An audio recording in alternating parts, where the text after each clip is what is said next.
Welcome back to another episode of the Brett Snodgrass podcast. I am Brett Snodgrass, and I'm excited for you to join us today. I got an amazing guest, Mr. Cory Lee out of Mississippi. Before I get to talking about Cory, go to YouTube, the Brett Snodgrass channel. Hit subscribe and comment and say, Brett Snodgrass, I love you, man, with a big emoji attached to it. And I'm going to reply. Just say, I love you too. Say what's up. So do that, and I will love you guys forever. So go to the Brett Snodgrass YouTube channel and subscribe to it. Cory Lee, guys. Cory Lee from Mississippi.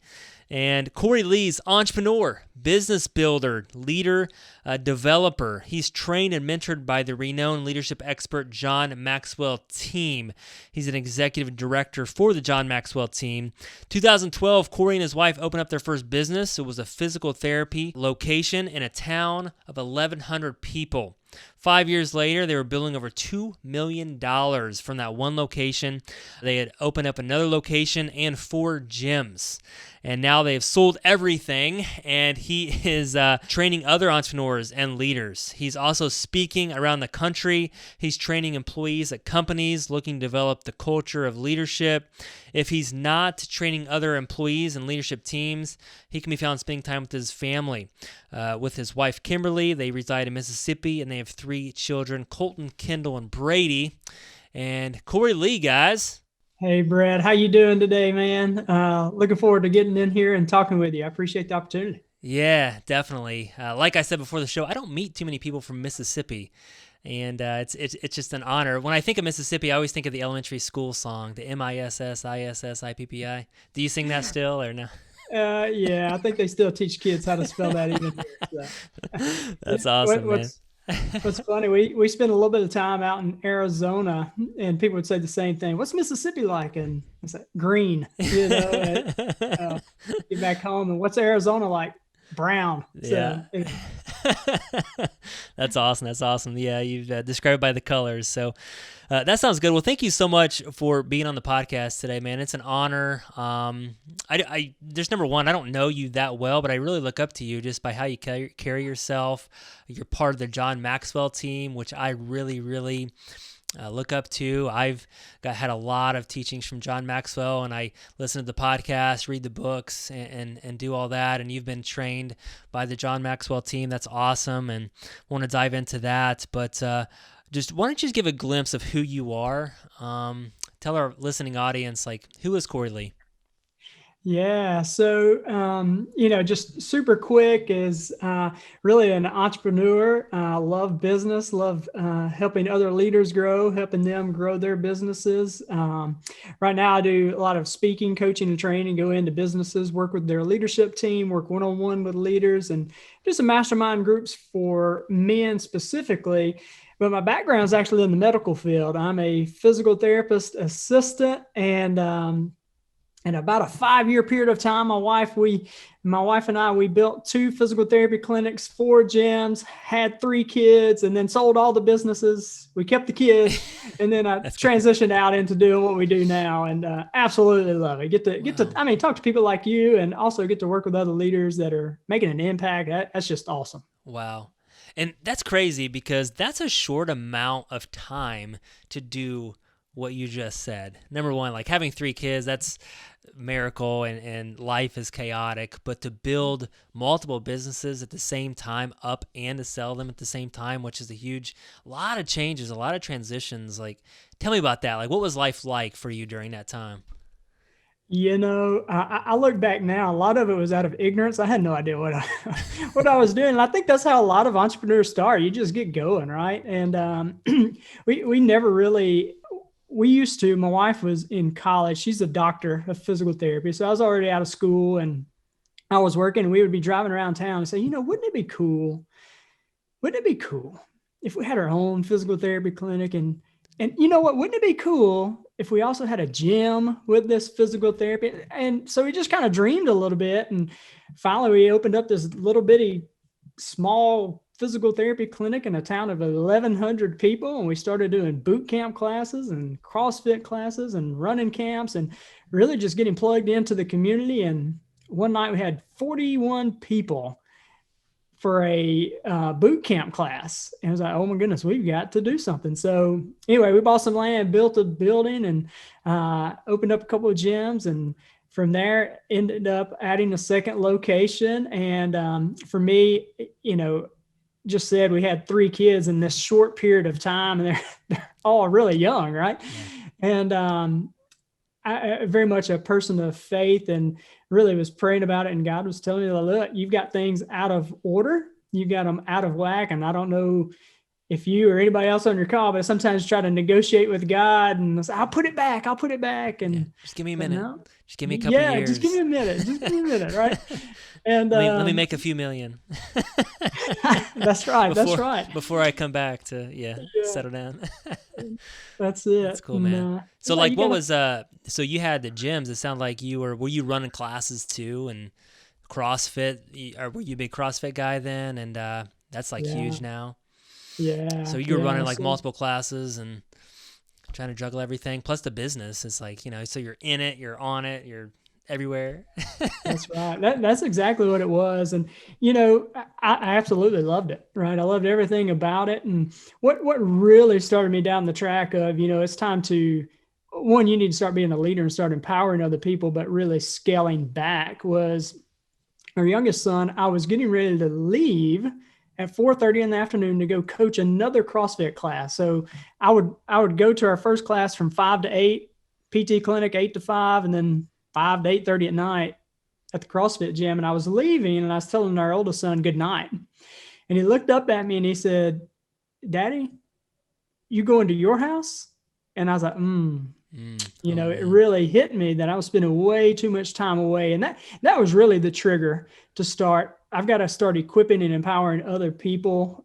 And also I need to get my priorities right as well. What is most important? Love doing this stuff, but what's more important? Yeah. So, I hear that a lot. Sometimes there's just this click, this one thing, your son said something, your wife says something, a health challenge. I've had a lot of guys they're in the ER and they're like, man, something's got to change. And you said the word scaling down, and you don't hear that word a lot in the entrepreneurial world, right? You hear scaling up and how to get bigger and grow, and but you had to scale down. So what was that next step? So your son said that, and you're like, man, something's got to shift in my life. What did you do? Because that's that pivotal moment. Yeah.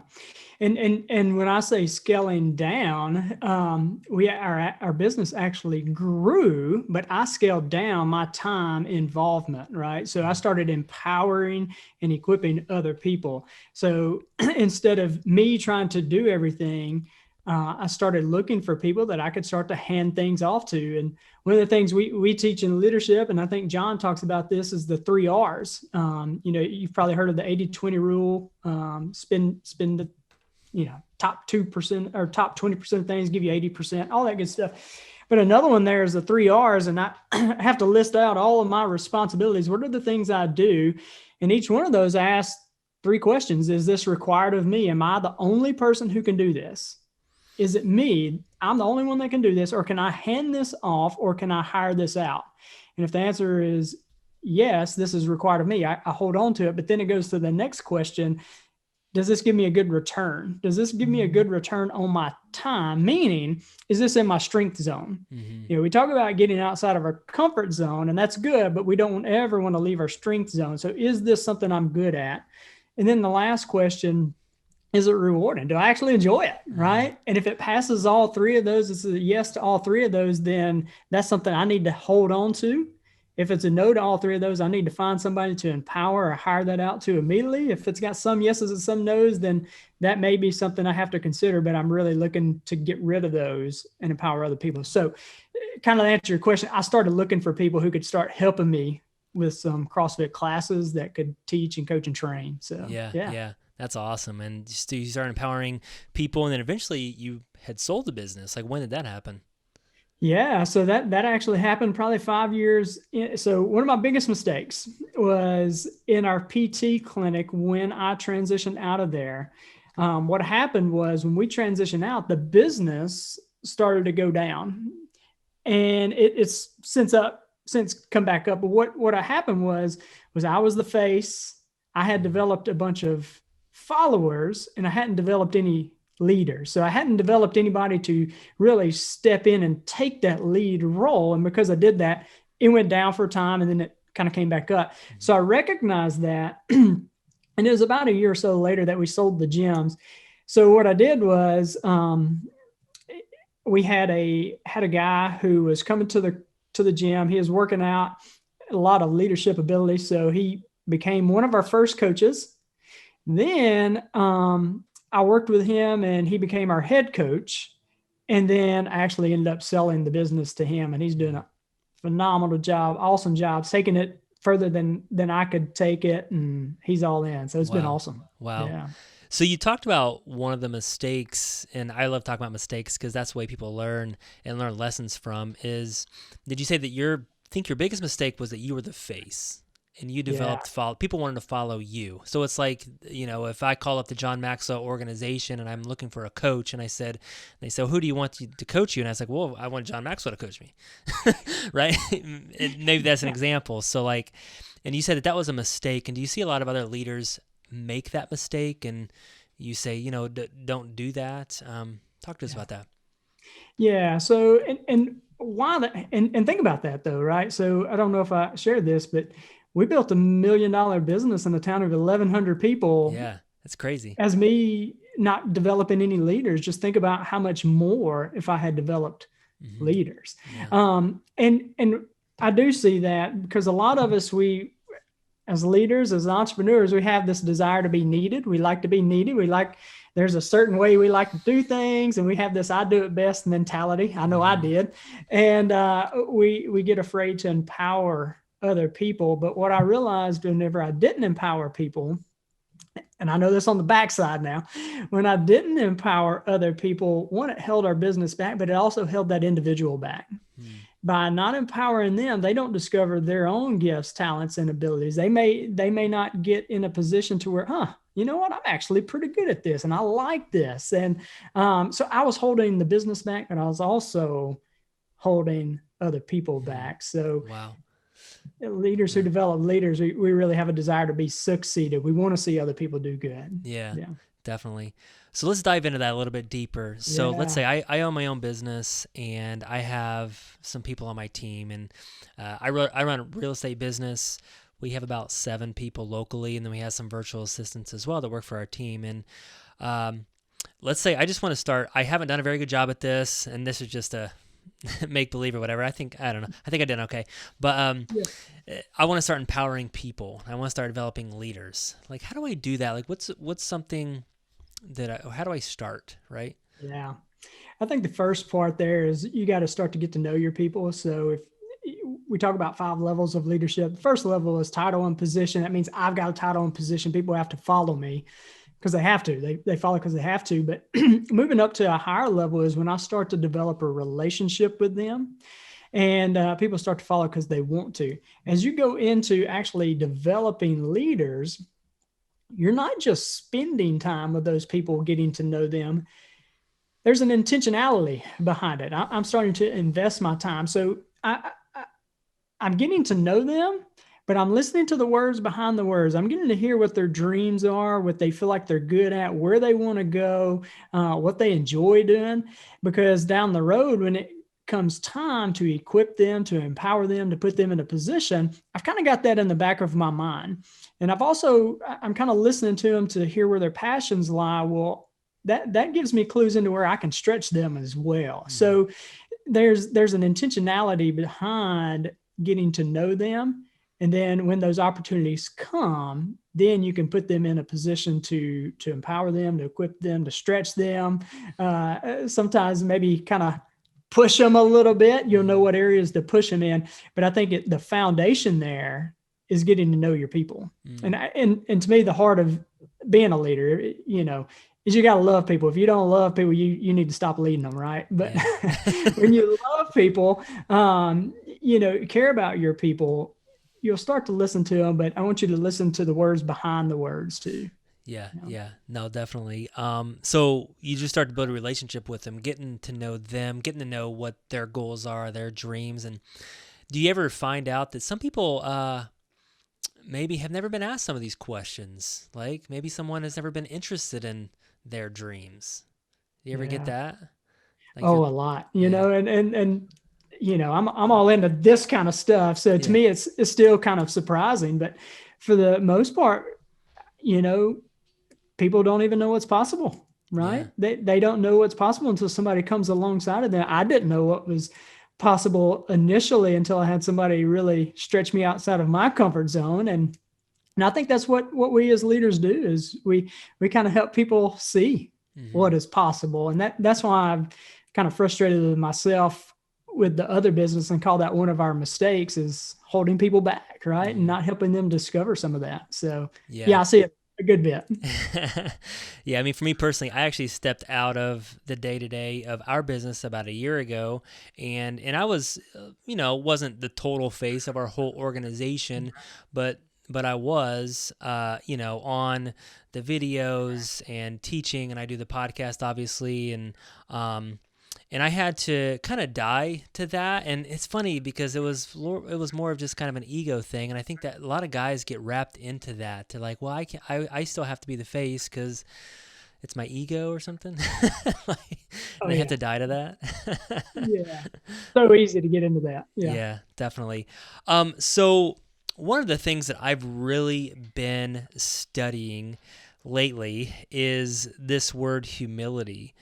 And I think what you're really talking about and putting, loving people, putting other people's dreams and goals sometimes first, right?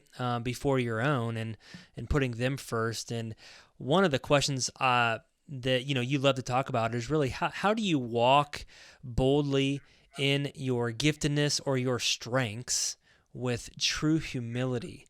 And I want to unpack that word because humility, it's a word that gets thrown around so much, and I think it just gets watered down, and I don't know, to be humble, and obviously it's a Christian word, and Christ, was the most humble person dying on the cross for all of us, but I want to unpack that with you. Like, what do you think that means?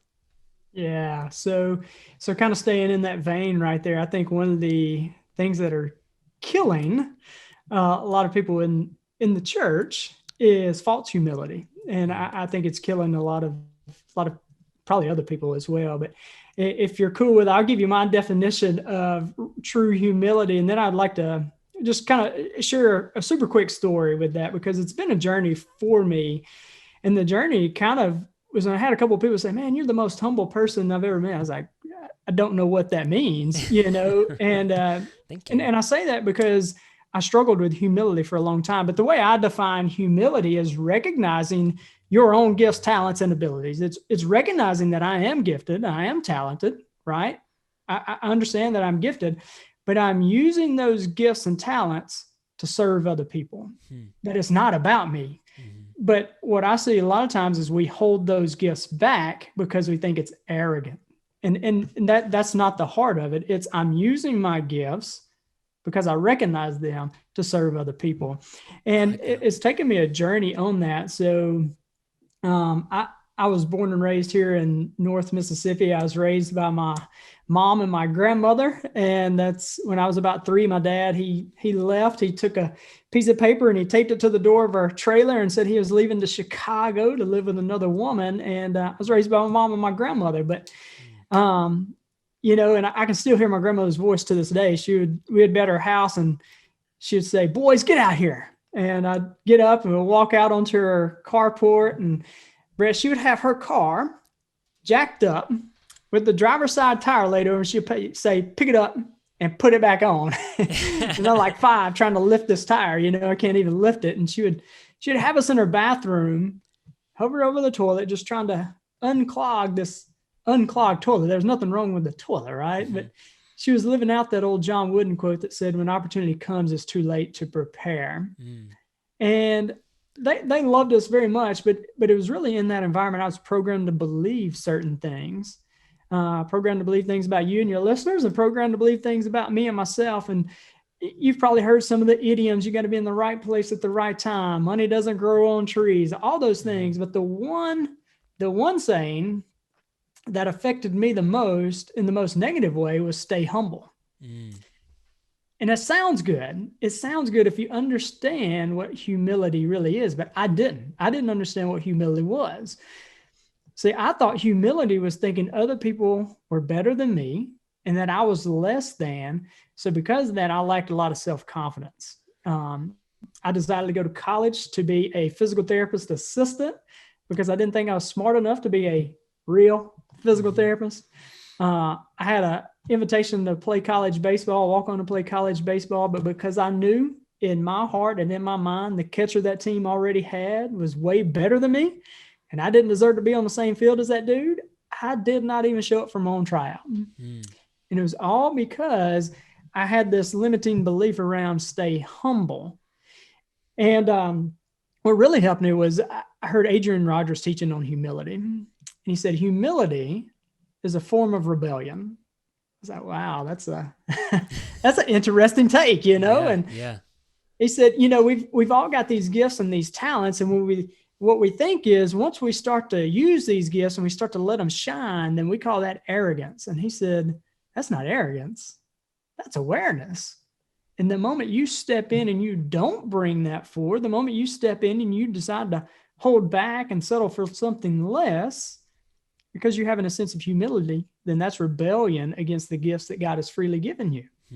And that was a really ding, ding, ding moment for me. So you've probably heard the saying that humility isn't thinking less of yourself, but it's thinking of yourself less. And 100% agree with that. But I think too, it's recognizing where you're talented at, where your strengths lie, staying in that strength zone, using those things, but doing it to serve and add value to other people. So that's kind of my thoughts around humility and still working with that some too. No, that's good. I mean, I think I'm the same way. I try to be, it's funny because like if you really try to be humble, it's like you can't do it, right? So I think it does like hold me back some too. And I've caught myself, well, I don't want to sound arrogant. So I'm just not going to show up or something. And so that's a good take on it. I really appreciate that. I think that humility is, it's like the top character trait or virtue that I think it's just the best, right? And I think that if you can really, it's such a hard thing to do is because you can't force humility, but each day you got to wake up thinking, how can I serve other people with the gifts that God given me? So that's awesome. Thanks for... I have one other little saying on that. I think of, you got almost like a long pole. And on this pole on one end, you have hot and the other end is cold. So, it's opposites. Well, there's a pole of humility too. And on one end, you have that arrogance that says, look at me, look at me. And then on the other end is that false humility that says, oh, woe is me, woe is me. But look at me and look at me and woe is me, both point back to me. And true humility is right there in the middle where it's not about me, right? It's about the other people. So I like that. That's awesome. That sounds good. So I want to kind of shift a little bit from humility, but obviously we're going to dive into that a little bit more. And so you sold your businesses and now you're a lead, you train other leaders, you speak, you're a consultant, trained by the John Maxwell team. So tell us about like what types of people are you looking for right now? Who do you work with? What's that look like? Yeah. I'm really looking for leaders.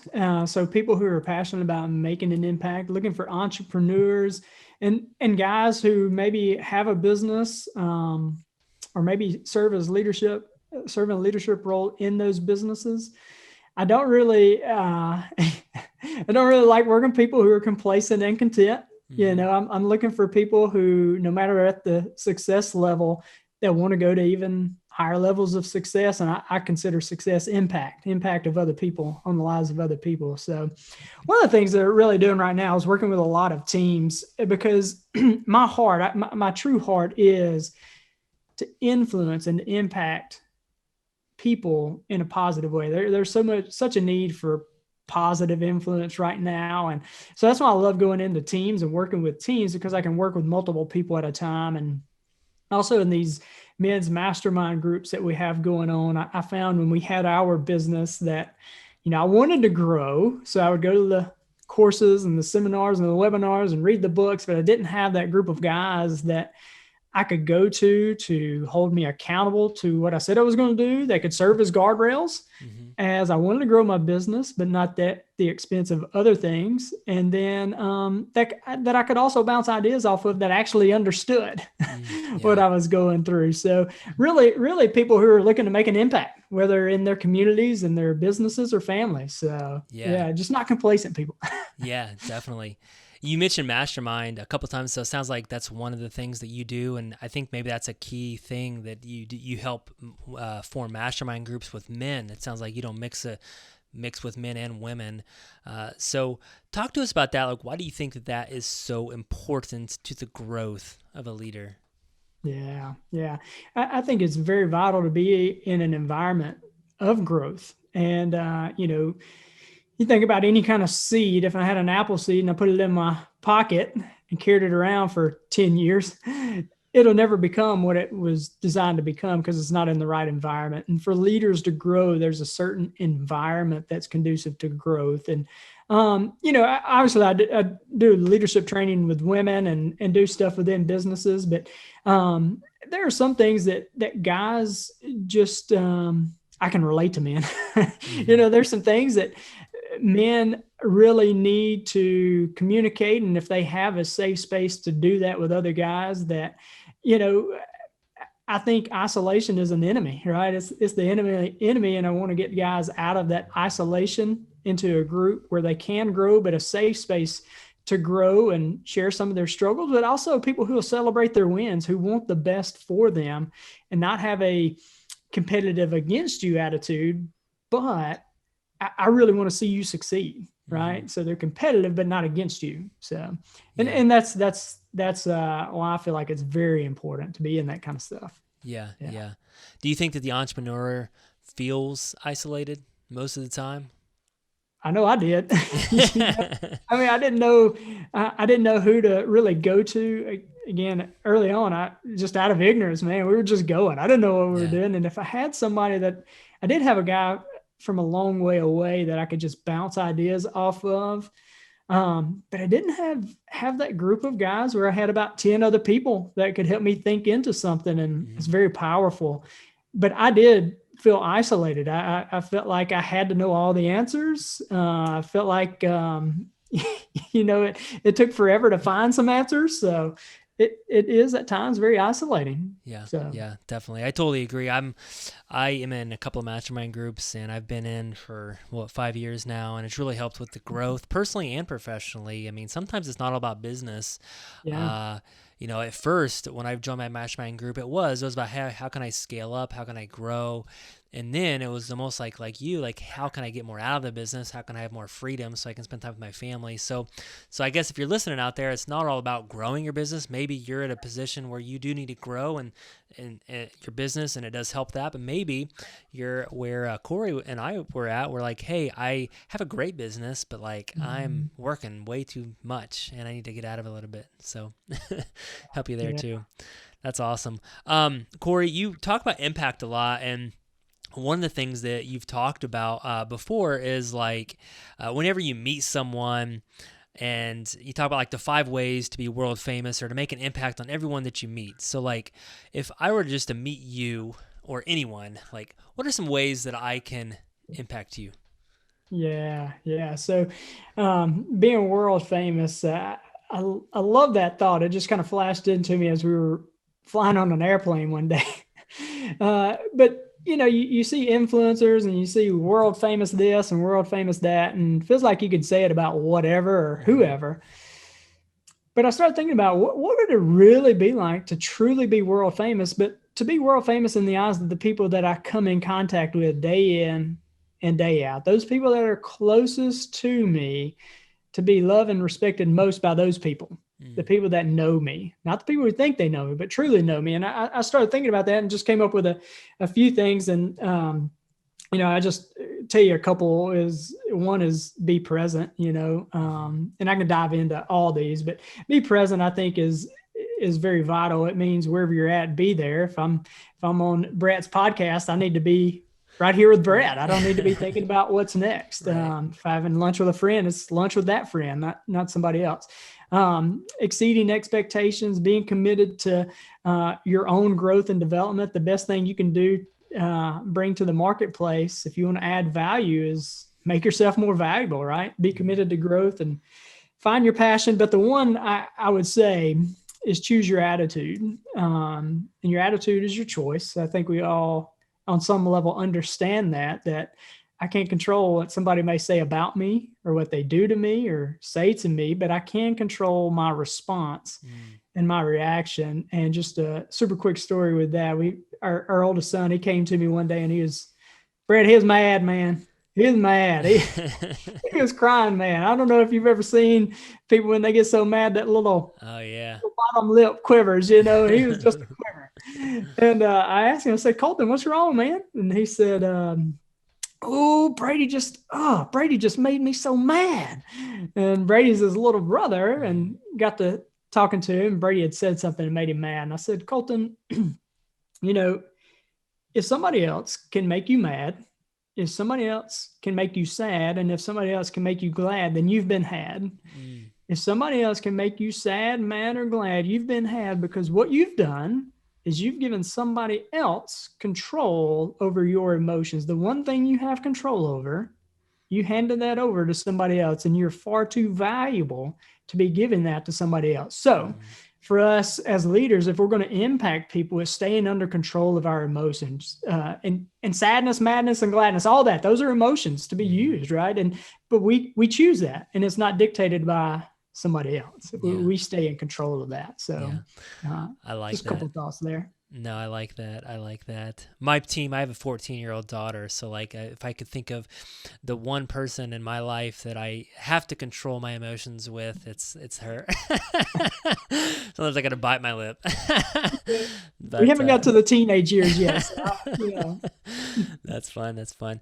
Hey, couple last questions before we get to the next section of the show. But Cory, you talk about having a personal board of advisors. So what does that mean? Yeah, it kind of goes back to that, having that mastermind group, that inner circle and outer circle, some people that you can truly bounce ideas off of, people who think. When you go to somebody and you ask them what they think about this, as an entrepreneur, if I've got an idea, what do you think about this? I want to make sure I'm asking somebody who actually thinks, right? Yeah. Maybe somebody who's shown success in the past. Maybe it is in my industry. Maybe it's in my inner circle friends, my family friends. Maybe it's somebody outside of that has shown success, but I want a board of advisors. And that's kind of what we build our mastermind around, is a board of advisors. But whether you join something like that, but having a group of people that you can go to and bounce ideas off of, and that just can't stress enough, the people that you ask what they think, if they actually think. You don't want just a bunch of yes men, or no women or no men or whatever, right? You want people who are going to give you some honest feedback and say, I think that's a great idea, or you may need to go back to the drawing board, or whatever, right? But also people who you've given permission to speak life into you, hold you accountable and say, hey, I see this in you, and call that out. Somebody you've given permission to call that out too. So they need to be trustworthy, but also they need to be able to think. Yeah. Do you is this just people that in your mind you can go to, or is it where I call up somebody and say, hey man, I really respect you, will you be on my board of advisors? How do you recommend doing it? Yeah, so you can go that route if you wanted to, but I think it's just kind of finding a mentor. You know the people that you can call, that you can just call up. And even if you don't know the people really, but they've shown success, what I found, successful people are just so open to give advice. That's what blew my mind early on, was you'd see somebody successful and you thought they would hoard information, but I found the opposite to be true.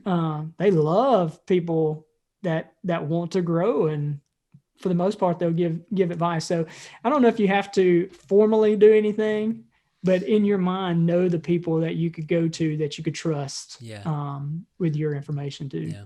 Awesome. I love it.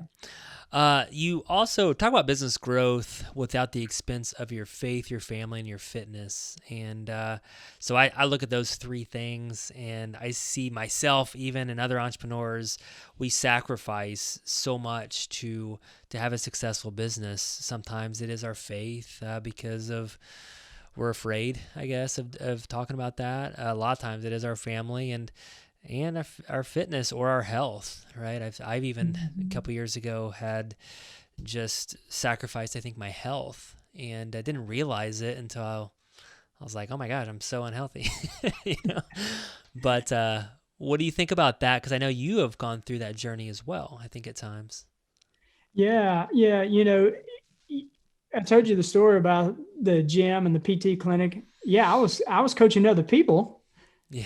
But I didn't have time to do it myself. Right. So what I've really done is I've gotten really intentional about scheduling my time, and I have become very protective of my time. So a couple of things that I've really done to do that is really those 3 R's: getting clear on, one, what my values are, getting clear on what my strengths are, and then, scheduling my day. What my biggest thing that I've done over the last 2 years is, at the end of the week on Sundays, I'll look back at the previous week. I'll look at some of the wins. I'll look at the successes, which kind of keeps me in that attitude of gratitude. Many times we get going through our day and we forget some of the great things, we're blessed, man, and forget those things. And it's just also an opportunity to say what worked, what didn't work. And then I'll prepare for the upcoming week. I'll schedule out my week. And then at the end of the day, I'll reflect back at the end of the day, but really pencil in and schedule the following day. So I pencil in, workout times, and I block around that, right? I'm very, very protective of my time. So time blocking has really helped too. Yeah. Yeah. And I think it's just planning and penciling it in. And, and then I was reading, or had another guy on the podcast the other day, and he says, look at your to-do list, or look at what you're going to be doing for the day before you open up your email or your texting, right? Because that's where it just all goes to crap. You start opening up those, reactive things that come flying at you. That's right. Well, sounds good, Cory. Well, thank you so much for all of your wisdom and all of just the leaders out there that are listening to this. I want to give you an opportunity. I know you have a website that our listeners can also go to get a couple of free things. So talk to us about that. Where's the best place for someone to go to find out about you? Yeah, so I appreciate that. So I'm a cookies on the bottom shelf kind of guy, so I like to keep things simple. I am on all the social media platforms, but I've created a landing page specifically for your listeners, and on there it's got, links to social media and those kind of things. But that website or landing page is CoryLeeLeadership.com. So Cory, CoryLee leadership.com/Snodgrass. So you can go to that, and there are 2 free downloads on there for you guys. One is just kind of an assessment to see how balanced your life is. And then the other one is a spousal survey. And, that one's fun. It's good. It's one of the things I truly believe is that, the world needs a family unit, right? And needs mom and dad on the same page. And it just facilitates great conversation. It really does. So that's there for you guys. Well, thank you so much, Cory. We're going to put that in our description. You guys can check out our YouTube channel, the Brett Snodgrass YouTube channel. We'll put that in our description on there as well. Make sure you check out that link. So thank you so much for that, Cory. I appreciate it. Cory, I like to end every show with a little fun. So on this episode, this is called Cory's Secrets.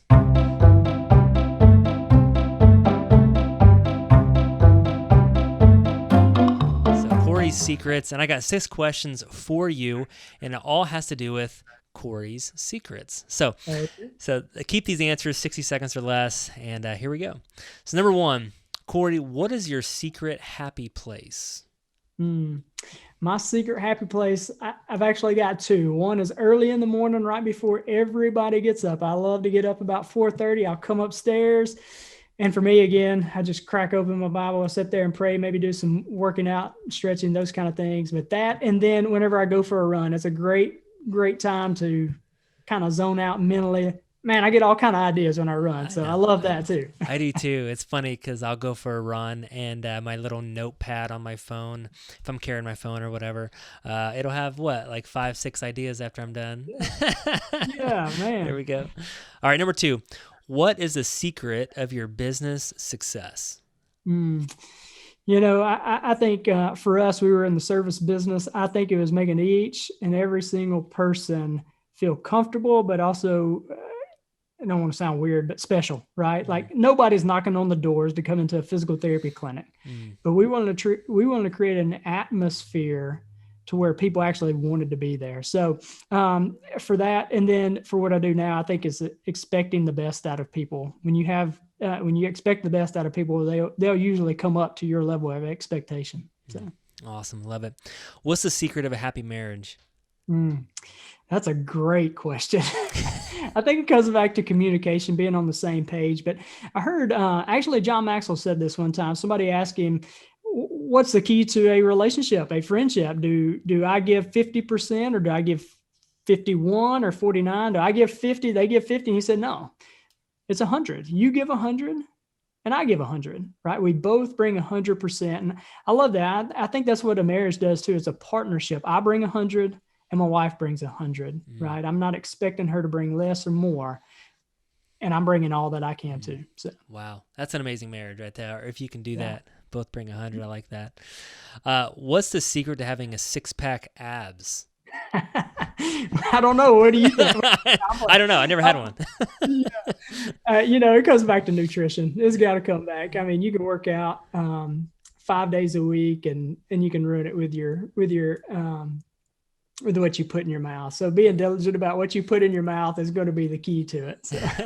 Love it. Sounds good. All right. 2 more. What's the secret of being a good dad? Good dad. I think keeping it fun, keeping things fun,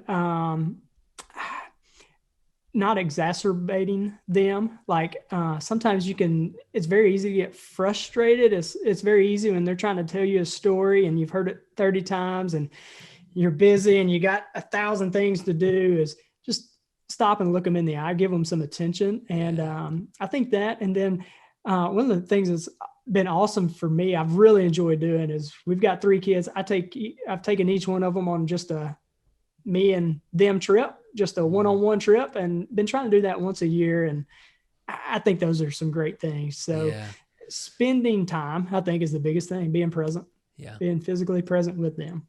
Sounds good. All right. Last one. What is a secret cheat snack that you have in your pantry? Yeah. I don't want to sound bad here. I don't snack a lot. The kids have a lot of snacks in the pantry, and I'm just not a fan of some of their snacks. I don't like chips. I don't like hard candy. They have some chocolate in there sometimes. I guess if I had to go with one, I like ice cream, but I can easily say no if I didn't want to. But I'm going to go with ice cream because ice cream's awesome. And, it is. Who doesn't like ice cream? That's right. And you get that quality time with your family with ice cream with the kids. That's right. So sounds good, Cory. Well, thank you so much for being on the podcast today. Really appreciate it so much. Guys, go check out that link that Cory, give that link one more time, CoryLeeLeadership.com/Snodgrass, right? That's right. All right. So check that link out, guys. And please, again, subscribe to the Brett Snodgrass channel on YouTube. Leave a comment, and I will get to that as soon as I can. Thank you so much, Cory. It's been awesome, man. Appreciate you. Thanks, Brett. I really enjoyed it, man. Thank you so much for checking out the Brett Snodgrass channel. If you like this video, please slam on that like button. And if you really like it, then subscribe to our channel here. And remember to leave us a comment below, and I'm going to try my hardest to reply to all the comments. Thank you guys so much. This is why I do what I do. Every single week, I come out with content that focuses on success, freedom, and living out your purpose. Thank you guys so much. See you next time.